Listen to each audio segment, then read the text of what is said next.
My name is Courtney Vinson. I'm the Senior Associate Athletic Director for Sport Administration and Senior Women Administrator. Today we have our Women's Excellence panel as a part of National Girls and Women's in Sports Day, and we have our panelists here. Before we get started, though, I want to make sure that we know that we're, first of all, hello to all our Huskies. Welcome. We want to talk about the importance of girls participating in sport, being more inclusive of girls and women's in sport, and how to continue to push the stories of girls and women in sport. I'm going to ask each of our panelists to introduce themselves before we get to our first question. This is going to be relatively short in timing, so it'll go quick, but it'll be conversational. What are the positives and the challenges of being a woman, but also a woman in power at an organization and or a business? Well, first of all, it's great to be back. It's great to be back.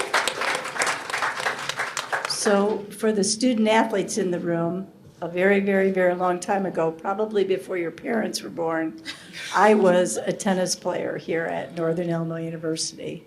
And I had the opportunity to go on and be the tennis coach. And then when I couldn't afford to live, I got into administration and had some wonderful opportunities. But at the end of the day, I became the athletics director August 8th, 1994. Best day by far of my entire life. And, you know, there weren't very many women back there. Back then in this business, I think I was third. I think we had Washington and then Michigan State. She had just got fired from firing the football coach.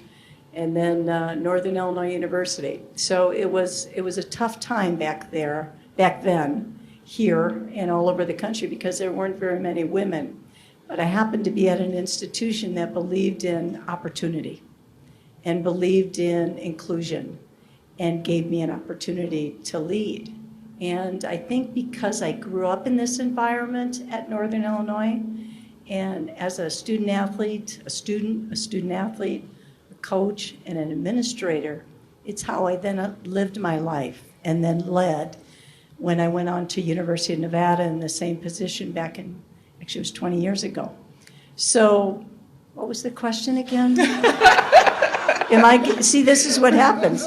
I think by far I'm the oldest up here too, and I'm in trouble. It's the positives and the challenges of being a woman in sport, but also just being a powerful woman in sport.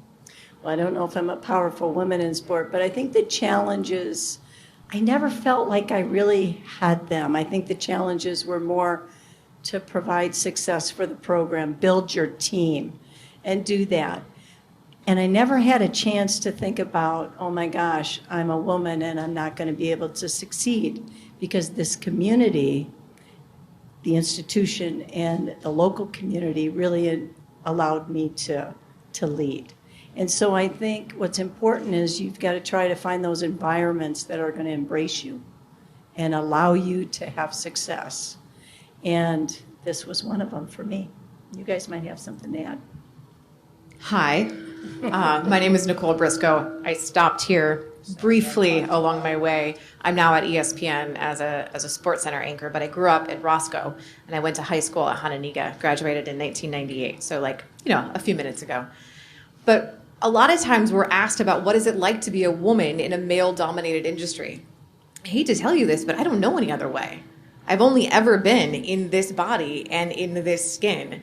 So sort of what you said of you surround yourself with the right people, you believe in yourself, you trust in your instincts, and you work really hard. And then when you get to a place where now it's up to you to sort of usher in the next generation, being surrounded by those people that you were when you were younger, it gives you an opportunity to do the same for other people, to be that role model, to be that leader, and help make it easier for the next generation. My generation did not have it as hard as the generation before that.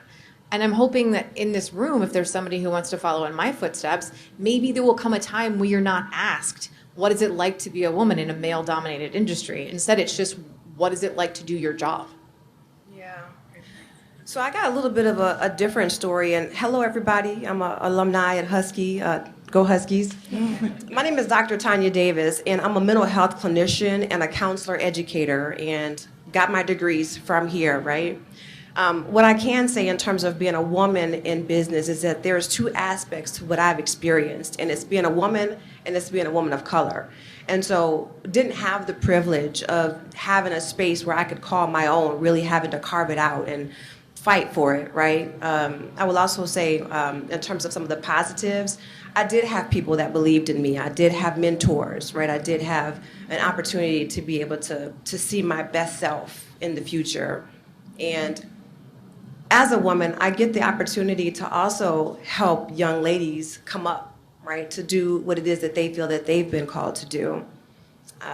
One of the challenges would be sometimes feeling unseen, right? As a woman in any industry, really.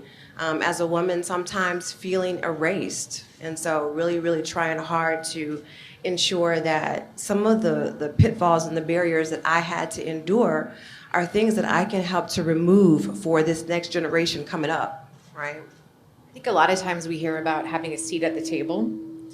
We have seats at the table now. It's being able to use our voices and have our voices actually be heard and listened to while we're at the table. That's sort of the next step.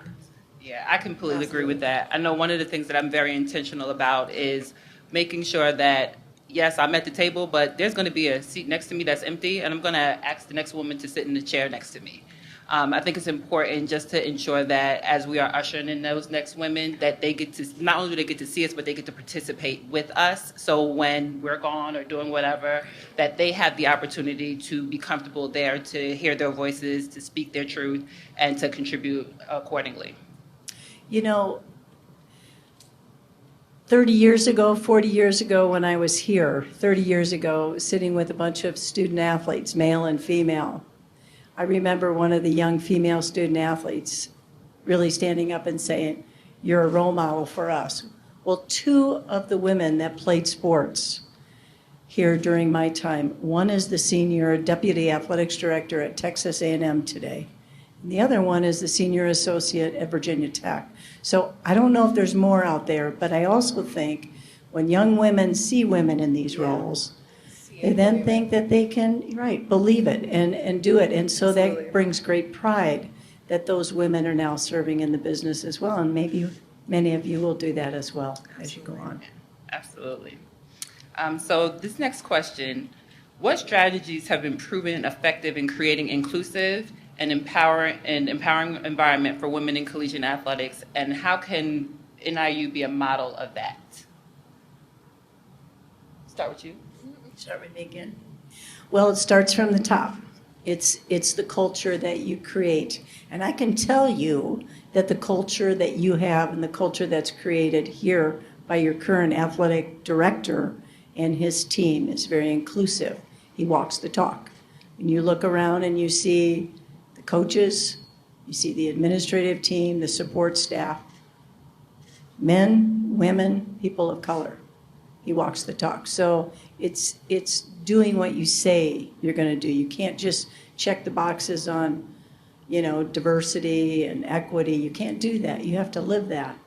Back when I was here, it was the same thing. We were a bunch of young administrators, men, women, and people of color trying to do the right thing. And so you have to set the example. You can't just talk about it. You have to live it. And you've got to hire women as your coaches. You've got to hire people of color as your coaches or as your administrators. I mean, look at the examples that Northern Illinois provides in this athletics program. Today, I have a consulting company, and I work with a lot of programs across the country. And it's not like this everywhere. There are programs, the majority of them, that don't walk the talk. You are very lucky to be involved with a program that actually does what they say and does what they believe. And so that's very fortunate. So you can take that culture and you can take this example onto what you do in your career as well as a culture. I can't really add on that. Okay. I mean, she dropped the mic on that one. It's good. Just walk away. Okay. So Nicole, you're a prominent figure in sports media. from a media perspective, how do you think it plays a role in empowering women in athletics, and what steps do you think should be taken to ensure fair and positive change in that space? I think it's happening all around us. If you look at the way it has changed, not even in the last 10 years, but in the last 3 or 4, a couple of the highest, like the most viewed broadcasts that we had on ESPN, they're women's sports. The national championship game last year. Caitlin Clark, what she's doing and trying to chase down Kelsey Plum, people are watching. So there's a real change that's happening, but it is up to us to continue. When we have an opportunity to pay attention, we have to pay attention. When we have an opportunity to tell the stories, we have to tell the stories. And we have to listen, and we have to encourage other people to do the same. It wasn't like that 15, 20 years ago. The way that the WNBA was viewed was not looked at the way that it is now. Sabrina Ionescu wasn't going to go up against Steph Curry in the three-point contest. That just would have never happened. And now it's like, hell yeah, let's go. Let's pay attention to it. I don't have all the answers. I'm really excited that I get to be part of it. And I'm really excited that when I'm out at an event, I'm not just looking at women in the stands. I'm looking at women on the sidelines. I'm looking at women in coaching roles and medical roles.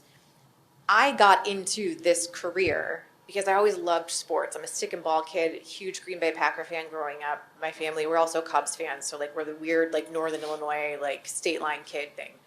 But I got into this position because I thought, well, I can't really play in the NFL, but I could cover it. And my mom suggested it when I was like 11 years old. And it stuck. She like planted the seed and it turned into this massive dream. But I've often said now, if I had been the 11-year-old kid who would see on the sidelines today the referee or the coach who's a woman, might my dreams have been different? Because I would have seen somebody who looked like me doing it. And it may have opened up an entirely different career path for me. I'll never know. I'm incredibly happy with what I'm doing. I love my job. But there are opportunities out there today that did not exist 25 years ago. So on that point, just being able to see women in the role, like how important do you think that is just from an overall standpoint, Dr. Davis? It's essential. I mean, when you think about all that we do and who we are, seeing people who look like you doing what you want to do is important. I mean, if I can't see it, I might not be able to attain it, right? And so, being able to see the litmus test, right? Like being able to see who's out there doing the thing that I crave to do is essential. I mean, I don't have another way to describe it. It's imperative. If we want to see women doing the things that we know we could do, we have to set the example. We have to provide the models to be able to do it. All right. Next question, I'm going to start with you, Dr. Okay. Davis. All right. So what challenges do you think female athletes often face in their academic pursuits? And how can universities like NIU provide better support to both on and off the field? So here's the thing. We cannot separate the individual from what they do and who they are, right? So you intrinsically have a student who's an athlete. And so how can we maximize their ability to keep showing up at a high level, at an intense level, without burning out? And so I think if we're using that word intentional, right, like being intentional about creating spaces for female student athletes to be the student that they need to be, provide them the tools and the resources that they need to be able to ascertain that is key. And also recognize that when female athletes show up to be the athletes that they're striving to be, that takes a level of commitment and intensity. And that takes a toll on you physically, mentally, and emotionally, right? And so I often think about, what does it mean if I'm having to do 4, practices a day and then go study at night? Well, by then I'm exhausted, right? And so what does it mean for me to be able to show up for my team in the capacity in which I am required to show up, but also show up for me, right? Show up for ourselves. What does that mean? And I think that in order to be effective, 2 things need to happen. one, we have to be our best advocates for ourselves, right? We've got to advocate for our needs because nobody's a mind reader and nobody's coming in to save us. So we have to advocate for our needs. But the second piece to this is that the administrators know full well what's needed because they're talking to the students, right? They're engaged with the students. And so having that understanding of what's needed, they can provide. They can easily provide. And so I just think that there's two aspects to it. You're a student and you are an athlete. And so how can we show up? How can universities show up? How can program directors show up? How can, program administrators show up, right? Like how can the program show up to meet the students where they're at so that they can get everything that they need, not just to service the university for the sport, but to provide the student with an education and to provide them space to be able to do that. That requires a level of honesty, though. Yeah. You have to be able to look in the mirror. You have to be able to look at your teammates, your families, your coaches, your administrators, and you have to say, I need this. I need this to be better at that. Or I need this because I don't emotionally feel supported. If you're honest with the people around you, then they can support you, but no one can read your mind. It's personal accountability, but it also normalizes the conversation. There are a lot of things that we as women go through that's for a long time wasn't talked about. It was just, if you had your period, you went out and played. Did we talk about it? No. But we might now. And because we're saying things in public now, and we're talking about mental health, and we're talking about our bodies in a way that maybe we didn't 20 years ago, it's normalizing the conversation and reminding everyone that there's half of the planet that's experiencing this. This is normal. Let's talk about it. Let's be honest about how we are feeling and what we're going through so that it doesn't catch anyone by surprise, so that you can be supported. I mean, I will add that there's a level of privilege in some of that, right? Like, because sometimes students don't feel safe enough to be able to speak it, That's and true. so I think really being careful and mindful at the same time in terms of who needs what and how can we provide and how can we be mindful of those students who don't feel the courage to speak up. I think that's a thing too. So I'm going to throw out a national statistic here. I was reading on the Women's Sports Foundation website that girls are quitting sports 2 times the amount as boys by the age of 14. How can we encourage girls to continue to pursue sport while also emphasizing the importance of education?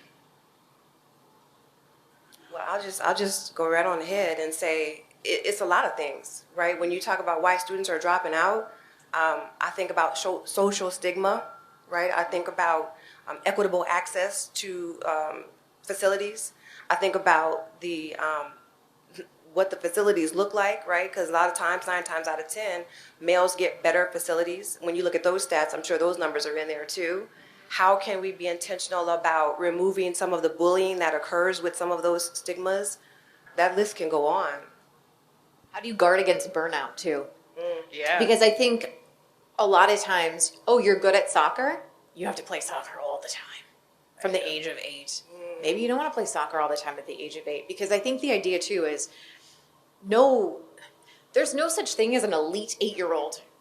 Like 9-year-olds don't turn pro. Right. It's okay to be well-rounded. And I know that we're probably all in this room beyond that point, but part of the burnout does not, and part of the kids dropping out, that's not on them. That's on us. That's on the parents and the people around them. You have to protect the child from themselves and give them opportunities. Like, I have a 10-year-old and a 7-year-old. They're both girls. And as exhausting as it is, do you want to play soccer? Okay. My 10-year-old's going to go back to playing soccer this spring. My 7-year-old's going to try lacrosse. They also ski. They run. Yeah. Dance takes up a large majority of our time. Weekends are not relaxing. They are for taking the kids from one event to the next. But you know what? They're experiencing all of the things. And in time, it's going to help them zone in, hopefully, this is my parenting theory, like hopefully it helps them zone in on what drives them, on what makes them happy, what keeps them going. Yeah. So that by the time they're 14, maybe they realize, God, you know what? Soccer doesn't make me happy, but this does. Lacrosse does, or dance does. They'll find their thing. Does that come from a place of privilege of me being able to give those opportunities to my kids? Yes. But also, if we surround people with the opportunity to not get burned out and explore the things that they really want to do, then those opportunities also happen. So the other thing I would add is the lack of coaches, particularly for girls' sports. And so it's difficult to find people who want to coach sports in high school overall, but then you take the girls' sports and that's probably last on the list. Used to be where most of the physical education instructors or teachers within the school would be the coaches. And now they go to the outside. And oftentimes you get people who aren't trained in that particular sport, but it typically happens more for the girls than for the boys. And so I would just add that to what my colleagues have said as well. So I just know how difficult it was to hire women as coaches at the collegiate level, to find them. You had to work really hard. And I know that's what Sean does here as well. But so just go down a few notches and think how difficult it is for those levels, the high school or the junior college levels.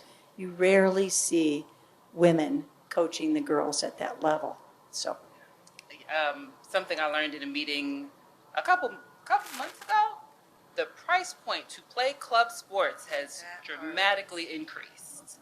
Those sports are really expensive, and we have parents that are going to be priced out, or children are going to be priced out. And the transportation is no joke, right? Because what happens if you are a one-vehicle household, and how do you get those children to those facilities? What happens if you have a parent that works on a weekend? That's it. Yeah, absolutely. Okay, next question. How can athletics programs at NIU actively engage in the local community with promoting women and girl empowerment through sports? one of the best examples ever was Jane Albright and what she did in this community. You've got to get your coaches out. You've got to get your student athletes out in the community, because people are going to come to these events when they know the players, when they know the coaches. And so we've gotten away from that a little bit all across the country, where coaches don't feel that that's their responsibility, but it is.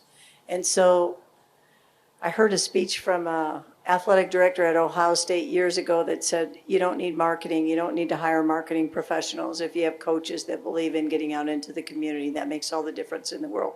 And it does. But also think about why you're a fan of sports. You're not a fan because LeBron missed a free throw and went 7 of 8 from the line and shot 44% from the field. Like, those are the things that don't drive you to be a fan of somebody. But their personality, their stories. Like, I remember the very first time I watched the Indy 500 because Dario Franchitti was dating Ashley Judd. Is that the most ridiculous thing ever? Maybe. But it was a storyline. Could you equate that to the Super Bowl at all? Yeah, maybe. My kid, no, but okay, fair enough. This is a real world example. My children, as much as it kills me, they'll play all the sports. They have zero desire to watch anything with me. But the last several weeks, my little Swifties are like, when did the Chiefs play? Fine. They're not the huge football fans, but they're sitting on the couch with me and they're asking questions about the game now. So it's a storyline. It's the we're fans of the sport or sports because they make us feel something. If you make somebody feel something about you, about your program, about your athletes, people are going to pay attention. And then that translates into fans, that translates into media attention, that translates into stories and clicks, and all of that turns into then money and opportunity, and around we go. Yeah. I mean, I think the only thing that I can really add to that is representation. And I think, again, my favorite word is intentionality, and being very intentional about ensuring that the communities that you're going into can see somebody who looks like them, because that's what's going to bring all of those communities back into the convocation center or wherever we're talking about. There's got to be that representation, because if I don't see me, I'm not sure I'm interested in going. I'm not interested in showing up. And it's not just me who thinks that way, and we have to be honest about that.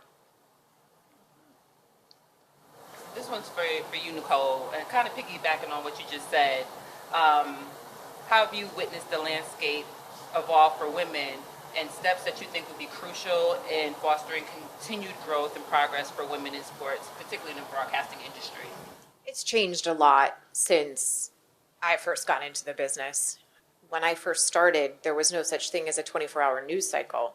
Our phones were the little Nokia phones or Nokia phones where we'd play Snake on it. There were no smartphones. We couldn't stream anything. When I was working in Indianapolis, which was my first sports job, so this would have been, I think I got there in early 2004. I was the only woman in the market at the time, and they sort of pointed that out at every turn. That's not the case anymore.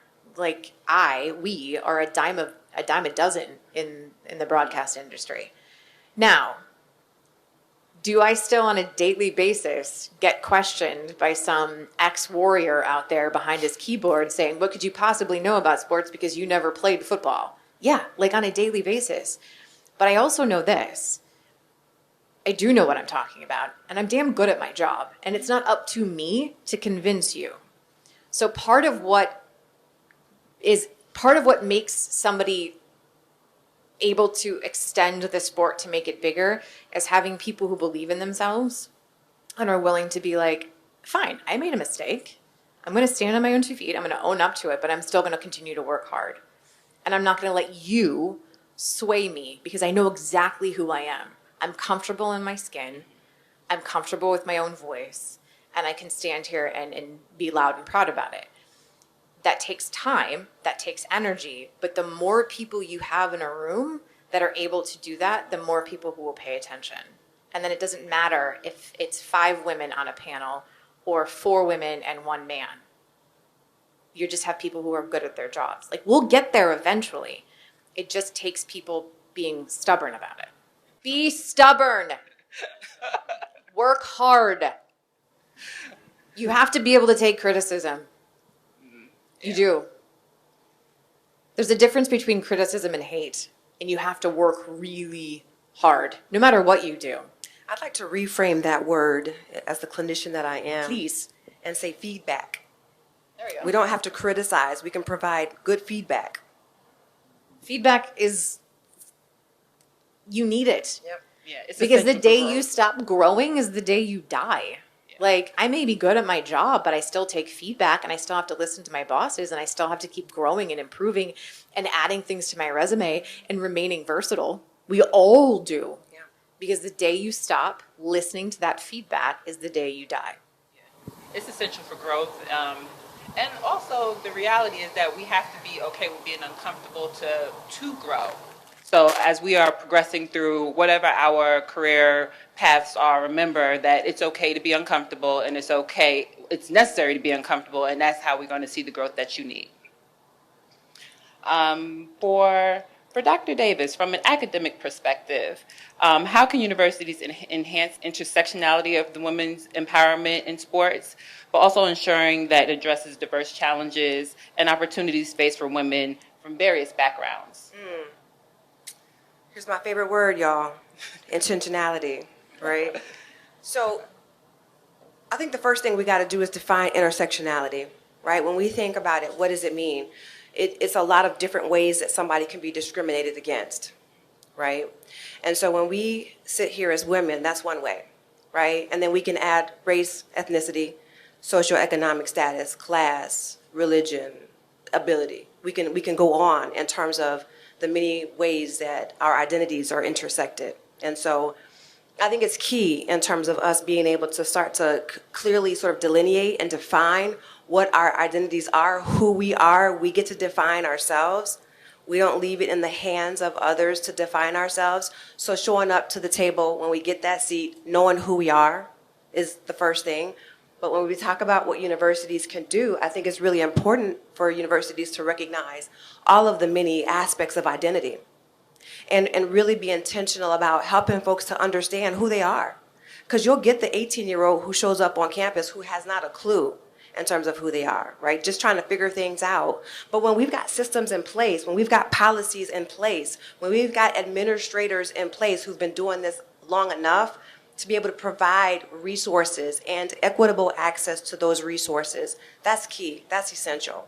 So remember what intersectionality means. Remember that it's important for us to know who we are and how we identify so that we can advocate for ourselves and our needs, and that we can teach others how to treat us, right?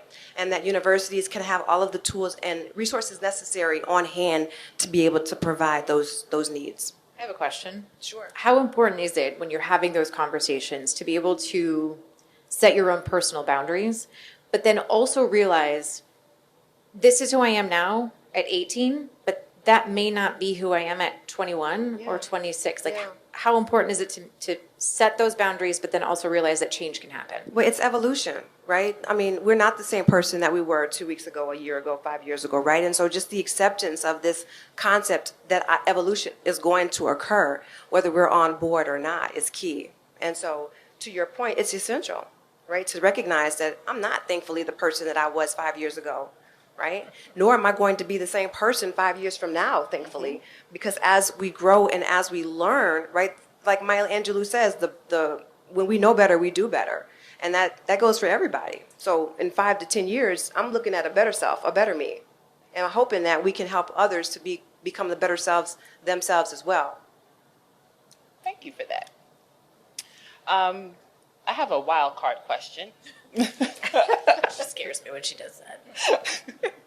What do you think our biggest barriers or challenges are for all girls and women that can be to be intentional about progressing, whether it be in sport or in business, just for the idea that women may not start something or girls may not start something because it looks hard or it looks impossible? Like, what do you think the barriers or what do you think those challenges are and how to overcome those? I say role models, right? Like I said earlier, and what's been mentioned on this panel thus far is we've got to see it. If I can't see it, right, with my own two eyes, I might not believe that I can achieve it. And so role modeling that is key, and who's going to do that? Who's going to be the ones that are willing to show up to be the role models? Well, I think, it starts here, right? Can we be as college students, can we be role models to high school students? As high school students, can we be role models to elementary school students and so on? So we just got to show up for each other. I think that's the start. You have to believe in yourself, too.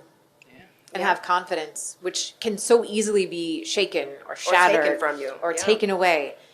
Where if you believe in yourself and you truly listen to that voice inside and you stand your ground, it gives you the ability to sort of shut out the noise a little bit because you're listening to what really makes you tick. Like you're listening to that passion that drives you. And somebody has to foster that, right? Like somebody has to mentor that. Yeah. Like we don't just arrive at that space. It has to be brought out. And it doesn't have to be a coach, doesn't have to be a parent or a guardian who does that for somebody. You could do that for a friend. You could do that for a sibling. You could do that for a teammate. Yeah. That sort of inspiration, that person can be anyone in your life. I would only add, be authentic, be yourself. Try not to be like everybody else. Be yourself and just try to get 1% to 2% better each day at something. Set goals and meet those goals. And if they don't make sense, reset them. But you've got to have goals and targets in your life in order for you to get there, that path. And so I agree with my colleagues, and I would add that. Got to have that. All right, so a little bit on a lighter note. Can you tell us your favorite moment during your time at NIU or your favorite sports memory?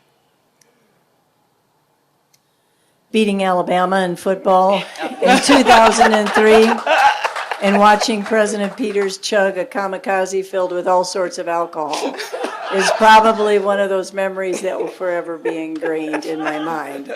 And watching that scoreboard at 1916. And every year since then, getting that picture sent to me at University of Nevada, saying what a wonderful day. But there's a lot of great memories here for me, but that one was a game changer. I don't know if I necessarily have a favorite sports moment here. Sort of the weird thing that happens when you work in sports, my mom accuses me of this all the time. There's a slight part of you that becomes slightly cynical about the sporting world. Sometimes you know a little too much for your own good. But then every once in a while, something will happen, or you'll go to a game, or you'll watch a game, or you'll have a moment that resets you, and you're like, damn, this is why I did this job. I had just had my now 7-year-old in 2016. And that magical run by the Cubs was, for me, one of my favorite sports moments of all time. The funny story was I had this sweatshirt. I had these 2 Cubs sweatshirts. And they were like my lucky sweatshirts. But then one day I started wearing this one, and every time I wore this sweatshirt, they would lose. And I wore this other one, and they would win. But I had a newborn who was really spitty-uppy.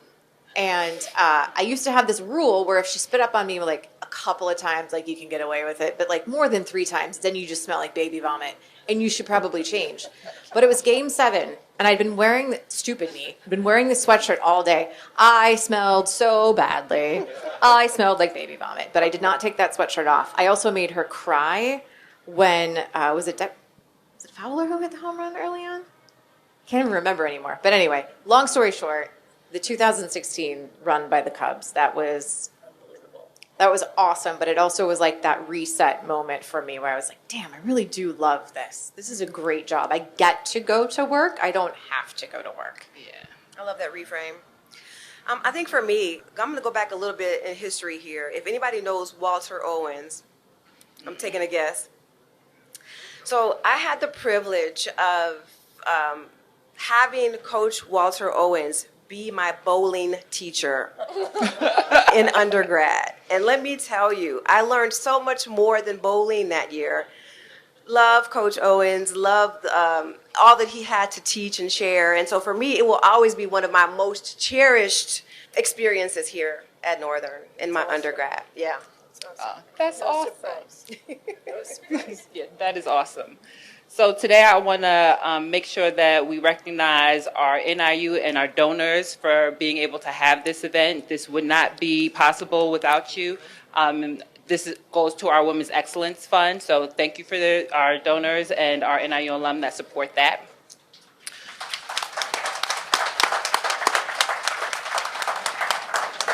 We can throw out the phrase, she's the best, he's the best, GOAT, whatever. At the end of the day, it's your opinion, my opinion, somebody else's opinion. I think anytime someone brings attention to the game, it's good for the game.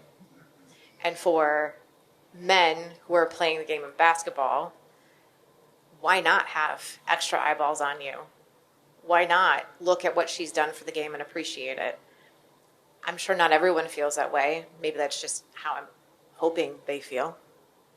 Not very often do you see presidents at these kind of events, but every time I've come back to an event like this, I see President Lisa here. And I think that also shows you what kind of support and inclusive institution, the importance of her being here. You just don't see it that often. So I always appreciate it as well. So.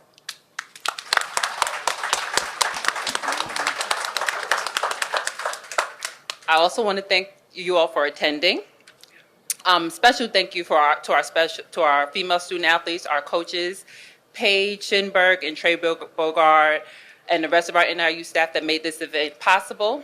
I'd like to encourage you all to donate to the Women's Excellence Fund because it is to support our women's athletics program. And lastly, we have a game against Ball State that's about to happen in 15 or so minutes. So please join us in rooting for our ladies. Go Huskies.